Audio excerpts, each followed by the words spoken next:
one thing that concerned me is, and I want to read you something from. In fact, I did a podcast with a gentleman a while ago, and he actually wrote the article, which is why it came up on my feed. But the American Psychological Association, right, the AMA, in 2018, they wrote, they updated they wrote a what do they call it, a guideline for psychological practice with boys and men, right? It's the first time they've ever done something like that, 2018. Let me just read this to you. I'd like to get your reaction. The main thrust of subsequent research is that traditional masculinity, marked by stoicism, competitiveness, dominance, and aggression, is on the whole harmful.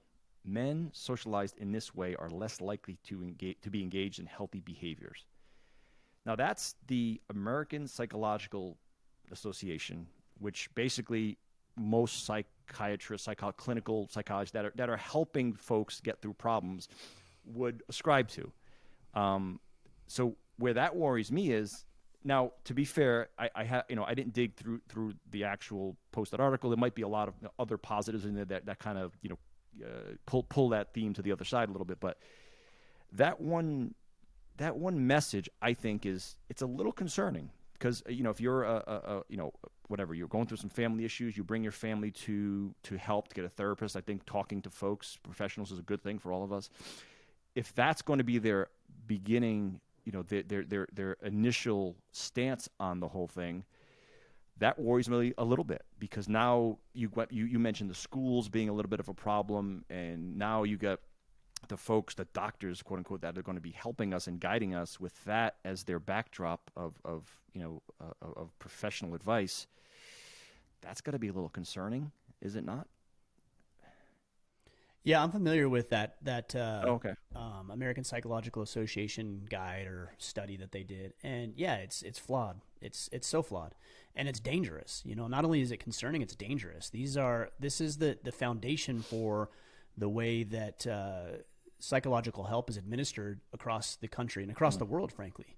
So what are therapists if this is what they're learning, what are they going to be teaching our young men? So let's say you have a young man he's got the testosterone pumping through his veins, and he's trying to figure himself out and how to manage this testosterone, and he's feeling aggression, and he's feeling competitiveness, and he has some attention, I won't say issues, but he can't maintain focus as well as maybe a young woman would be able to at his same age. And so all of a sudden, just inherently, he's wrong. And so what do? We either go to therapy and tell him why all the things that he's doing is wrong, and so he feels shitty about who he is as an inherent male, and or we medicate him, right? So we got there's something wrong with this kid. He's aggressive, he's physical, he can't focus on this one thing. He won't sit down in his chair. He wants to be outside playing. So let's just pump him full of medication. And we know how bad the prescription epidemic is, the medication epidemic that we're dealing with. We know how bad that is, and we don't fully understand what these drugs are doing to people. So yeah, it's dangerous to assume.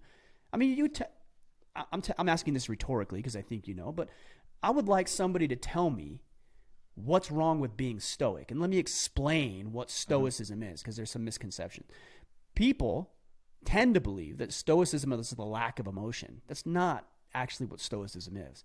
If you spent any time thinking about or studying, pondering, reviewing what stoicism is, it's actually the quest to understand what your emotions are so you can make better decisions.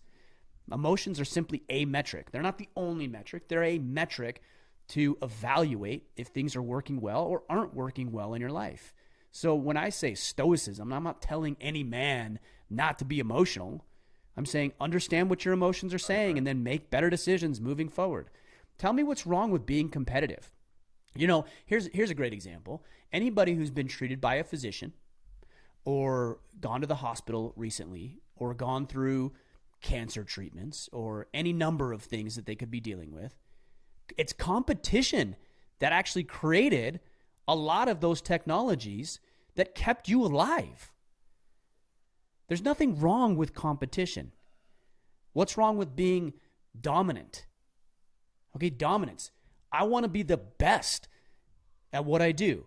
Does that drive me to excel? Does that drive me to care for other people? Does that drive me to engage and work together with other people, or to add value into people's lives, because that's how it's going to help me be dominant?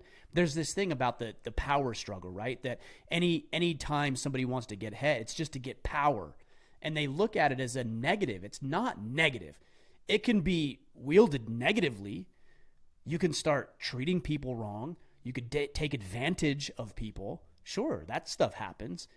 But being dominant, the desire to perform, is not inherently bad.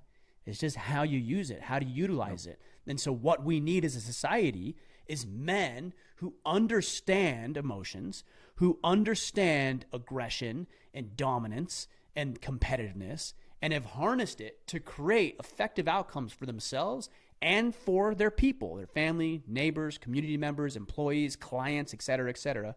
And we need those men to teach the young men who are dealing with the same issues and wondering how to harness all of that. They need to teach them how to do that. But if you don't allow that to happen, then what we have is we have a civilization of Lord of the Flies happening. Sure. You know, where all the boys are like running around and nobody's instructing them in how to harness all of that. And then that's obviously going to create some horrific ramifications. You know, if you look at the profiles of these young boys who have perpetuated and committed these horrible atrocities with mass shootings, an overwhelming majority of them have a lack of a father figure in their life who's coaching them, instructing them, guiding them, disciplining them, and teaching them how to harness their masculinity. Yeah, man. There's nothing I can critique about what you just said.